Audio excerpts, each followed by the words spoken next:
मेरे साथ test cricketer Adnan Akmal भी मौजूद हैं। श्रीलंका की परफॉर्मेंस आपको कैसे लगी? प्रथम निशंका कैसा था? ऑस्ट्रेलिया को सरप्राइज के उनके चेहरों पे साफ लग रहा था ये कुछ टीम करेगी। अपनी टीम को मैच भी जितवाया, सुपर 8 के लिए क्वालिफाई भी किया। एडम जाम्पा के अलावा कोई आपके पास स्पिनर नहीं प्रोड्यूस हो रहा। क्वालिटी जिसकी रिक्वायरमेंट्स हैं उसको टीम में शामिल करें। उस्मान तारिक हो या शादाब, कहीं ना कहीं हम कंफ्यूज हैं। बॉलिंग को सेट करें तो हमारी बैटिंग वीक हो जाती है, बैटिंग की तरफ जाते हैं तो हमारी बॉलिंग वीक हो जाती है। अस्सलाम वालेकुम जी, मैं Sania Mumtaz T20 world cup special discussion के साथ हाजिर हूँ और मेरे साथ रोज़ की तरह चौधरी इरफान ज़हीर मौजूद हैं, लेकिन हमारे साथ एक स्पेशल एंट्री हुई है। Former test cricketer Adnan Akmal भी हमारे साथ है। आपको भी हमारी माइन्यूट से डिस्कशन में नहीं रिजेम्बलेंस मुशाबियत इतनी आपकी आपके भाई के साथ, मेरा क्या कसूर है? आपने भी नहीं दी। फॉर्मर का है, रिटायर्ड मैंने आपको नहीं कहा, लेकिन फॉर्मर का मतलब ये है कि आपने रिटायरमेंट दिया, अभी मैं इन्होंने अभी तक रिटायरमेंट नहीं दिया। आई एम स्टिल मेरे साथ टेस्ट क्रिकेटर अदनान अकमल भी मौजूद हैं। नाम भी सही, डेजिग्नेशन भी सही है। कंटिन्यू करते हैं जी हमारी आज की डिस्कशन को। श्रीलंका वर्सेस ऑस्ट्रेलिया यकीनन आप दोनों ने देखा होगा जी। और श्रीलंका की परफॉर्मेंस आपको कैसे लगी? प्रथम निशंका कैसा था अदनान, आप बताएं। अगर फाइट की बात करें तो श्रीलंका ने आउटस्टैंडिंग जो है वो रन चेस किया और ऐसा कर दिया ऑस्ट्रेलिया को सरप्राइज कि उनके चेहरों पे साफ लग रहा था कि ये कुछ टीम करेगी। और जिस तरह की उसे नसाका ने बैटिंग की है और ऑस्ट्रेलिया जैसी टीम को के सामने रन्स करना इतना आसान नहीं है और उतने ही अच्छे तरीके से उन्होंने जो है वो रन चेस किया और सेंचुरी स्कोर भी की, अपनी टीम को मैच भी जितवाया और सुपर 8 के लिए क्वालिफाई भी किया। डेफिनेटली। इरफान, आपका क्या टेक है? श्रीलंका कैसे आउटशाइन कर रही है, क्या रीजन? अभी रिसेंटली आप देखें हमारे साथ सीरीज उनकी इक्वल हुई और उसके अलावा ट्राई नेशन वो हारे, फिर अभी वाइट वॉश हुए इंग्लैंड से, जो कि बहुत अच्छी साइड नहीं है। बट श्रीलंका से आप इसी तरह की चीज़ें एक्सपेक्ट कर सकते हैं। वेस्ट इंडीज़ होगी, श्रीलंका होगी, any time they can do anything, like Pakistan as well. But हमारे तो हालात अभी नरम गरम है, तो हम कब सरप्राइज करेंगे उस पे हम करते हैं बात। पहले जरा ऑस्ट्रेलिया की, हाँ उस पे है, उस पर भी बात करते हैं। ऑस्ट्रेलिया की बात करें तो शायद अगर आप देखें कि दुनिया की सबसे best side in all format और क्रॉस द फॉर्मेट आप देखेंगे सबसे आपको बेहतरीन नजर आती है। गिव अप नहीं करते, लास्ट बॉल तक फाइट करते हैं। बट जो अभी पोजीशन उनकी नजर आ रही है, ज़्यादा वरीसम साइन ये है कि बैटिंग की क्रॉप नहीं आ रही। बॉलिंग में देखते हैं तो जब पैट कमिंस, हेजलवुड और मिचेल स्टार्क नहीं है तो एकदम आपको लगता है कि बिल्कुल रॉ है मटेरियल। उसके बाद कोई पोटेंशियल नहीं है। फिर एडम जाम्पा के अलावा कोई आपके पास स्पिनर नहीं प्रोड्यूस हो रहा, जिन्होंने शेन वॉर्न, मैगिल आपके प्रोड्यूस किए। नेथन लाइन बड़ा शानदार है। मुझे ये समझ नहीं आती कि अब ये क्या माइंडसेट है कि रिजल्ट हो गई है टीम में कि ये टेस्ट खेलेगा, ये T20 खेलेगा। अगर इसकी परफॉर्मेंस है 500 प्लस आउट किए हैं तो आपको आप खिला सकते हैं T20 भी। आपका क्या कहना है? देखें, आपकी टीम की रिक्वायरमेंट्स क्या? अगर आपका एक लेग स्पिनर अच्छा नहीं परफॉर्म कर रहा या आप 6 स्पिनर खिला रहे हैं, एक ही स्पिनर है आपके पास, तो आपको चाहिए कि क्वालिटी जो है ना, जिसकी रिक्वायरमेंट्स हैं, जिसकी ज़रूरत है टीम को, उसको टीम में शामिल करें। वो नेथन लाइन हो, जाम्पा हो या उस्मान तारिक हो या शादाब हो। आपकी जो रिक्वायरमेंट्स है टीम की, उस हिसाब से आप टीम सेट करते हो। और ये नहीं होता कि आपने T20 में 6 स्पिनर खिला दिए जैसे हमने खिलाए। हमने तो 50 ओवर में 6 स्पिनर नहीं खिलाता कोई टीम, तो हमने ये भी वर्ल्ड रिकॉर्ड हुआ कि हमने 6 स्पिनर खिलाए। तो कहीं ना कहीं चीजें देखने, ट्रॉफी में हमने एक खिलाया जब पूरी दुनिया कहती रही 4 स्पिनर डाले। तो देखें ना कहीं हम कंफ्यूज हैं कि हम करें क्या। हम बॉलिंग को सेट करें तो हमारी बैटिंग वीक हो जाती है, अगर बैटिंग की तरफ जाते हैं तो हमारी बॉलिंग वीक हो जाती है। अच्छा, तो ये आपको बैलेंस करना पड़ेगा। मुझे ये बताएं, ये जो कंफ्यूजन आप कह रहे हैं एग्जिस्ट करती है, ज़्यादा T20 में होती है या ODI में भी यही सिलसिला चल रहा है कि हमें नहीं पता कितने स्पिनर्स खिलाने हैं, कहाँ फास्ट बॉलर्स लाने हैं? देखें, ऐसा नहीं होता है। देखें, अगर मैं अपने पॉइंट ऑफ व्यू से बात करूं, अगर सैम आपके पास बॉलिंग कर रहा है, बैट्समैन है, आपके पास आगा है, बैट्समैन है, उसने खेलना ही, आपके पास 2 स्पिनर आ गए, उसके बाद आप फास्ट बॉलर कहाँ थे? तो फास्ट बॉलर है। देखें, आप नसीम को मैच खिला सकते हैं, आप शाहीन से नहीं परफॉर्म हो रहा, और सलमान मिर्जा को करवा सकते हैं। उन्हें 3 आउट किए हैं पहले मैच में, उसके बाद वो मैच एक्सपायर हो गया। तो कहीं ना कहीं आपको बैलेंस करना पड़ेगा। बड़े नामों से कभी नहीं जीतते, हमेशा टीमें जीतती हैं कॉम्बिनेशन से। अगर आपका कॉम्बिनेशन नहीं है तो फिर आप इसी तरह स्ट्रगल करते हुए नजर आते हैं। आप एग्री करते हैं? मैं बल्कि नाम पे से जानना चाहूंगा अदनान भाई, ये आप बताइए कि दुनिया की सारी टीमें हैं, आप सबका कॉम्बिनेशन की जो बात कर रहे हैं, 2 जेन्युइन पेसर के साथ जा रही है। इंडिया ने भी 2 तो एटलीस्ट रखे थे ना, हार्दिक पांड्या भी था, आप उसको ये नहीं कह सकते अभी किसी पेसर से कम है, और बुमराह था। हम एक पेसर के साथ गए, वो भी फिट नहीं है, शहनशाह अफरीदी, दूसरे से तो बॉल ही नहीं करवाई। अब हम नेक्स्ट गेम में आपको लगता है कि हमें सलमान मिर्जा के साथ नसीम शाह को भी खिलवाना चाहिए और एक ऑलराउंडर को बैठा दें हम? देखें, आप मेरे ख्याल आई डोंट थिंक सो कि आपको 6 स्पिनर्स के साथ जाना चाहिए। आपको फास्ट बॉलर न्यू बॉल के साथ बॉल करने वाले T20 में चाहिए, क्योंकि पावर प्ले एक ऐसा मैच का हिस्सा है, ऐसा पार्ट है जहां से आप मैच से बाहर हो जाते हैं। अगर आपने विकेटें हासिल कर ली तो बैटिंग साइड के ऊपर प्रेशर आ जाता है, अगर आपने रन दे दिए तो आपके ऊपर प्रेशर आ जाता है बॉलिंग साइड। तो कॉम्बिनेशन बनाना पड़ेगा। आपके पास आगा है, सैम अयूब है, उसके बाद नवाज है, तो ये आपके पास इनफ बॉलिंग है स्पिनर्स के, तो आपको कॉम्बिनेशन करना पड़ेगा। आपको फ़खर को देखें, कुलदीप की बात करें तो वो कोई मैच नहीं खेला, पर इंडिया ने पाकिस्तान के अगेंस्ट उसको खिलाया क्योंकि उसका प्रेशर है पाकिस्तान टीम के ऊपर।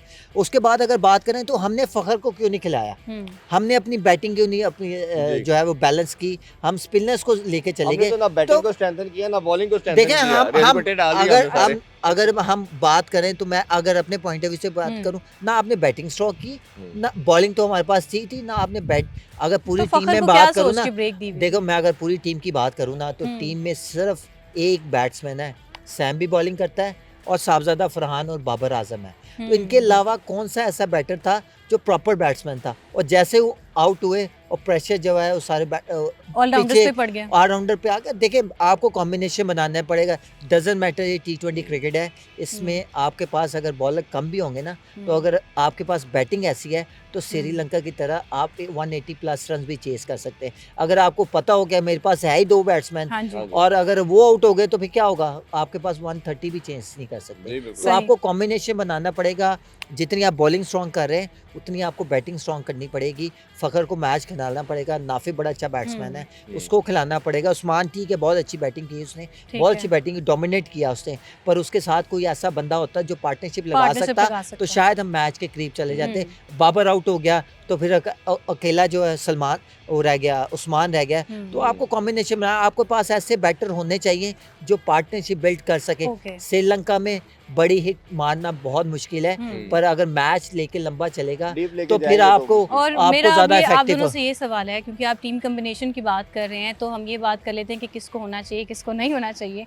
शाहीन अबरार में से दोनों को रखना इस टाइम पे जस्टिफाइड है, उनकी पोजीशन और प्लेस? देखें अगर दोनों की बात करें, अगर दोनों की परफॉर्मेंस नहीं है, देखें आपके पास को भी आप इस लिस्ट में आप 2 लेग स्पिनर खिला रहे हैं, जैसे नवाज बॉलिंग करता है, वो भी उसका भी बॉल लग के बाहर निकलता है। इब्रार खिला रहे हैं, वो भी मिस्ट्री, चले वो ठीक है। उसके बाद शदाब की बात करें तो दोनों सेम बॉलर हैं जिनका बॉल बाहर जाता है। उस्मान आपके पास है, आगा बॉलिंग कर लेता है, सैम अयूब बॉलिंग कर लेता है। तो मेरे ख्याल से आपको बॉलिंग हटानी पड़ेगी। इन स्पिनर्स में उस्मान हो गया, इब्रार हो गया या शदाब हो गया, इनमें आपको बिठाना पड़ेगा और बैटिंग बढ़ानी पड़ेगी और बैलेंस करना पड़ेगा। और शाहीन अगर बॉलिंग नहीं कर रहा, वो वैसे भी अपने एहसास ज्यादती कर रहा, उसकी नीज पे उस तरह की परफॉर्मेंस नहीं है उसकी, तो सलमान मिर्जा को जरूर चांस देना चाहिए। आपका क्या टेक है? मेरा मानना बिल्कुल यही है। मैं तो पहले भी कहता सलमान मिर्जा किसी तरह बाहर नहीं होता, शाहीन को इनफॉर्म बिल्कुल नहीं है, उसको खिलाना उसके साथ भी जाती है।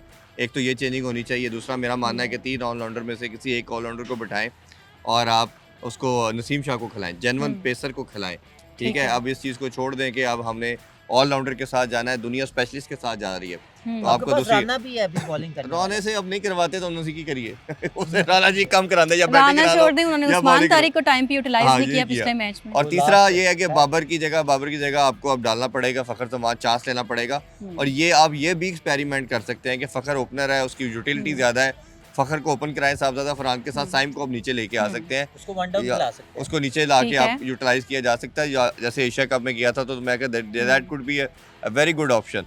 तो ये 3 चेंजिंग तो मेरे ख्याल में पाकिस्तान को मस्ट करनी चाहिए। ठीक है इरफान, एक और सवाल मेरा ये है कि अगर हम बिलखसूस कल के मैच की बात कर लेते हैं, तो क्या एडवाइस देंगे आप टीम पाकिस्तान को कल के लिए? देखें अब जो हो गया सो हो गया, अब आपको देखना पड़ेगा, लुक फॉरवर्ड।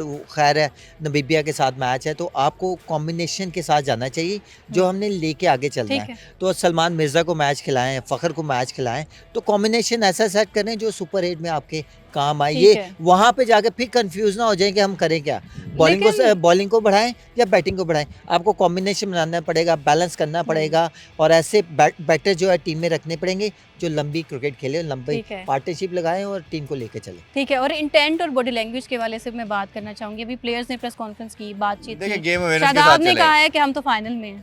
देखिए गेम अवेयरनेस के हमारा जो टारगेट है वो फाइनल है, तो ये वाला जो एटीट्यूड और बिहेवियर है, इंडिया का मैच तब क्यों नहीं था जब पिछला मैच हो रहा था? देखिए ये बातें तो बस ऐसे बातें हैं, ये सब क्यों, ये बातें तब क्यों नहीं एग्जिस्ट कर रही थी, परफॉर्मेंस पे क्यों नहीं प्रिवेल कर रही थी? खैर अब वो हार गए, वो बातें करने में सारे शेर हैं, सब बातें करते हैं। पॉइंट ये है कि आप ग्राउंडेड रहें, हम्बल रह के अपनी परफॉर्मेंस पे फोकस करें और आप अकॉर्डिंग टू सिचुएशन खेलें। आप ये ना करें कि 200 चक्कर में आपसे 100 भी ना हो। आप अपनी टीम को डीप लेके जाएं, मैच को डीप लेके जाएं, अपने आप को पहले सिक्योर करें। आप पहले 10 ओवरों में संभल के खेलें। आप कोशिश करें 70 80 90 हो, फिर आप सही। मिडल में थोड़ा सा चार्ज करें, फिर थोड़ा सा रुकें अगर विकेट्स गिर जाती हैं। सारे के सारे हम जिस तरह मुंह उठा के शॉट्स मारे थे हमारे लास्ट मैच के अंदर, सारे के सारे ऑलमोस्ट कैच आउट हुए हैं सिवाय बाबर आजम के। उन्होंने भी खैर जो शॉट थी वो भी आपने सबने देखा कि कैसी वियर्ड किस्म की स्ट्रोक खेला उन्होंने। तो आपको अपनी सिचुएशन को समझ के गेम अवेयरनेस रखते हुए मैच को डीप लेके जाएं तो Pakistan has a very good chance. And अगर डू यू आप सी पाकिस्तान इन फाइनल 8? या इंशाल्लाह होना तो चाहिए, अगर ये भी नहीं करना तो फिर क्या खेलना, फिर तो आपको अदनान, आपका क्रिकेट नहीं क्या खेलनी ख्याल है? चाहिए। देखें, आई विश के बी ए क्रिकेटर के पाकिस्तान जो है वो सुपर 8 में क्वालिफाई करे। बस खैर है, मैच हो गया, गुजर गया, सारी चीज़ें गुजर गई, बस एक नहीं, डिवाइस है। खैर तो नहीं है वैसे, लेकिन चलें ठीक है। देखें, हमारे से बेटर क्रिकेट खेले हैं, हमें मानना पड़ेगा एज ए क्रिकेटर। मैं फेयर बात करूं तो हमारे से बेटर क्रिकेट खेली इंडिया ने। उन्होंने ज़्यादा अच्छे तरीके से जो है पिच को रीड किया और अच्छे तरीके से उन्होंने चीज़ों को हैंडल किया, प्रेशर को हैंडल किया, स्पिनर्स को हैंडल किया और एक अच्छा बोर्ड पे टोटल रख के तो पाकिस्तान टीम को प्रेशर में लेकर आए। ठीक है, जो हो गया। अब लुक फॉरवर्ड, आप नमीबिया के साथ मैच खेल रहे हैं तो आप अगर नॉर्मल क्रिकेट भी खेलें ना, पावर प्ले में आप 60 से 70 रन करते हैं, 50 रन भी करें, उसके बाद 15 ओवर तक आप नॉर्मल क्रिकेट खेलें जिसमें पार्टनरशिप बेट करें। उसके बाद 5 ओवर लास्ट होते हैं, जब आपकी विकेट हैंड होती है तो फिर आप डोमिनेट करते हैं बॉलिंग को। ठीक है। तो यही है, नॉर्मल क्रिकेट खेलें, बड़ी हिट की तरफ ना जाएं, Okay. Partnership running between the wicket करें और बहुत सी चीज़ें बेहतर होंगी पाकिस्तान टीम के राइट, लिए। लेट्स बायगोन बी द बायगोन्स। अब देखते हैं कि कल पाकिस्तान नमीबिया के अगेंस्ट करता क्या है, कितना कंसिस्टेंट और प्रिपेयर्ड नजर आता है। ये बातें सिर्फ प्रेस कॉन्फ्रेंस में कर रहे हैं या फिर अमली तौर पर भी ग्राउंड में कुछ करते हुए दिखाई देंगे। स्टे ट्यून्ड, अल्लाह हाफिज़।